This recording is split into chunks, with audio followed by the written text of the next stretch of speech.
Gallstones. Gallstones annoy people lots. So your gallbladder sits underneath your liver. So this is your liver, here's your gallbladder. And you eat, this is your stomach, you eat something fatty. So here's your little bit of fat that you've just eaten. And that gets broken down into bits, and we've talked about that before. And when it gets into this part of your gut, there is a tube that comes from your gallbladder, goes down and through your pancreas, and into this small part of your bowel, and it releases bile. So this is where bile comes in, and bile helps us to absorb fat. So you eat a fatty meal, your gallbladder will squeeze some bile out of here and down into your gut to help you absorb your fat.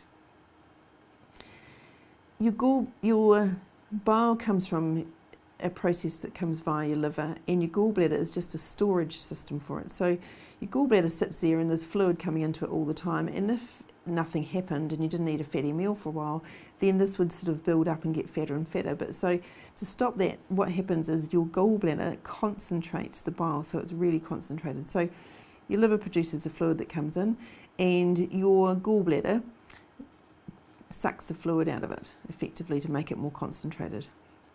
So there's not a big volume. If you haven't eaten fat for a very long time, or your gallbladder's processing system's just a bit different, what happens is the substances that are in bile collect into little, effectively rocks really. So often they're made of cholesterol, and they'll fall into these little rocks that sit inside your gallbladder.